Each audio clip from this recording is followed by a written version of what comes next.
তৈরি হয়, তাহলে তিনি কি চান, তার তৃপ্তির কারণ আমি হতে পারছি কিনা, এইটাই আমার ভাবা দরকার। আমার অনেক দুষ্টুমি থাকতে পারে, কিন্তু আমি চেষ্টা করছি কিনা, আমার মধ্যে সেই চেষ্টা থাকতে হবে। তাই আমার দৃষ্টি সেখানে নিবদ্ধ থাকা দরকার। আর তিনি দয়া করলে কেমন হয়, তার দয়া সময় বেশি নাই, আমি একটা আমার জীবনের ঘটনা বলছি, হয়তো আগেও এই ঘটনা অনেকে শুনে থাকতে পারেন। শিশু বর্তার জন্ম শতবার্ষিকী উৎসব, অনেকের হাজার দীক্ষার আশীর্বাদ হয়েছে, আমাকে বলেন হাজার দীক্ষা দেওয়ার কথা। আমি ত্রিপুরাতে কথা বললাম, আমাকে বললো একজন যে 5 দিনের সময় নিয়ে আসবেন, আপনার হাজার দীক্ষা হয়ে যাবে। যেদিন আমি যাব সেদিন আমাকে বর্তমান আসতে বোঝায়, শোন সামনে শিশু বর্তার জন্ম শতবার্ষিকী, এত বড় উৎসব, 5 দিন থাকতে হবে না, তুই 100 দীক্ষা দিয়ে চলে আয়। আমি আগরতলা পৌঁছালাম, যেখানে আমার দীক্ষার কার্যক্রম দিয়ে যখন পৌঁছাই, একটা বড় হল ঘর, 3টা বড় হল ঘরে 342 জন লোক দীক্ষার জন্য বসেছিল। প্রণামী রেডি, দীক্ষাপত্র লেখা রেডি, সব রেডি। আমি বললাম যে আমি 100 দীক্ষা থেকে একটাও বেশি দেবো না, আমাকে আমার দাদা তাই বলেছেন। বাকি যে 297 দীক্ষা, না 242, 242 আর স্থানীয় দীক্ষা দেবে। আমি 100 দীক্ষা দিয়ে আমি দেওঘর চলে আসি। তারপরে বর্তার জন্ম শতবার্ষিকী উৎসব হয়ে গেল। সেইবার ঋত্বিক কনফারেন্স ছিল পুরীতে, আমার যাওয়ার কথা নেই।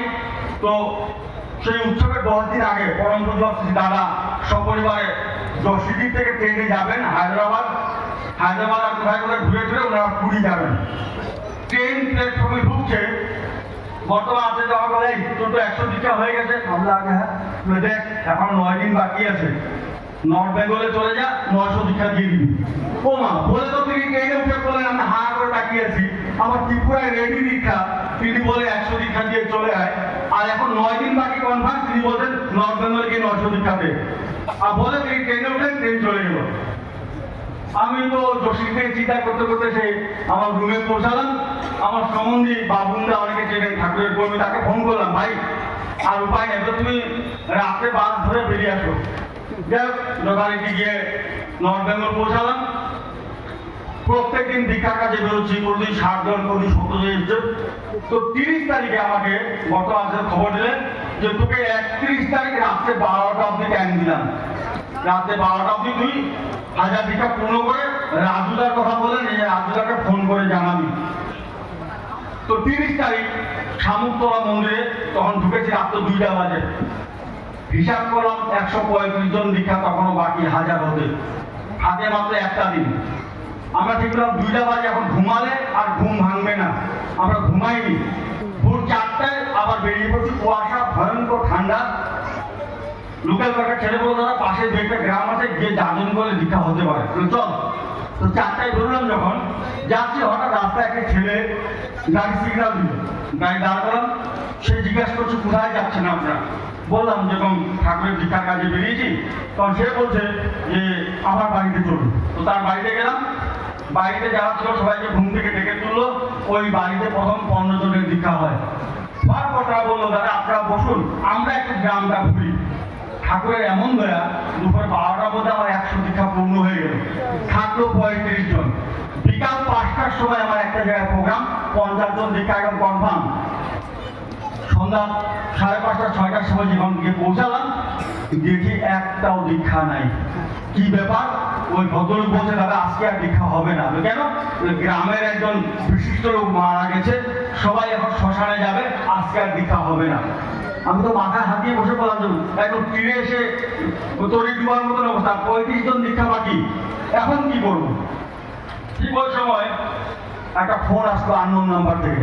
ফোন করে আমাকে জিজ্ঞেস করছে আপনি দেওঘরের অমুক? হ্যাঁ। তারা আমাকে রক্ষা করেন, বাঁচান। কি হয়েছে? বলে আমার বাড়িতে 40 জন লোক বসে আছে দীক্ষার জন্য, অমুক ঋত্বিক দাদা আসার কথা, তিনি এখন খবর দিয়েছেন আসতে পারবেন না। ভালো কথা, কিন্তু কোথায়? জানলাম যা অ্যাড্রেস, আমি যেখানে আছি সেখান থেকে প্রায় 40 কিলোমিটার দূরে। আমার তো আর কোনো রাস্তা নাই। ঠিক আছে। এত কুয়াশা, রাতে পৌঁছেছি প্রায় 11:30টায়। 11:30টায় ওই বাড়ি ঢুকে যখন পেলাম, দেখি সত্যি সত্যি একটা হল ঘরে 40 জন লোক বসে আছে। আমি দেখছি আমার টাইম তো মাত্র আধা ঘন্টা। সঙ্গী সাথীদেরকে বললাম এখন দীক্ষাপত্র লিখতে হবে না, আগে দীক্ষাটা দিয়ে দিয়ে নিই, তারপরে লেখালেখি করবে। আমি দীক্ষা দিতে ঢুকলাম যে এক ভদ্রলোক, তার স্ত্রী, 2 মেয়ে ছেলে, 5 জন হঠাৎ উঠে বললো যে আজকে আর দীক্ষা নেবে না। নেবে না মানে নেবেই না। 5 জন বেরিয়ে গেল, থাকলো কত? 35। দীক্ষাটা দিয়েছি, 5 মিনিট বাকি, দীক্ষাপত্র লিখাতে বসালাম। আর পুরীতে ফোন করলাম যে দাদাকে আপনি জানাবেন আমার এই মাত্র 1000 দীক্ষা পূর্ণ হয়েছে। তাহলে তিনি সব ব্যবস্থা করে রাখেন। তাই একটা কথা আমি সবসময় বলি, একের উপর যত শূন্য বসাই তত তার গুরুত্ব বাড়ে। 10, 100, 1000, লাখ গুরুত্ব বাড়তে থাকে। ওই 1 যদি সরে যায় তাহলে কিন্তু 0।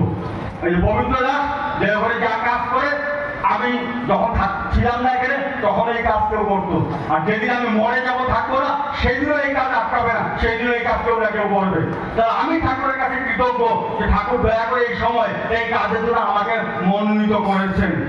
এই ভাব নিয়ে আমি চলার চেষ্টা করি। তো প্রত্যেকের কাছে আমার এটাই প্রার্থনা, আমাদের দোষ গুণ যাই থাক না কেন, আমরা সবসময় একটাই চেষ্টা করব, আমরা যেন ঠাকুরের এবং আচার্যদেবের তৃপ্তির কারণ হতে পারি। আপনি জানি সবাই এখানে অধীর আগ্রহে বসে আছেন, আচার্যদেব আসবেন, তার মুখে আপনারা সবাই শুনবেন। তার আগে আরেকটা সুখবর, এখন অবিন্দানা আপনাদের সম্মুখে কিছু বলবেন, আপনারাও শুনবেন, আমিও শুনবো।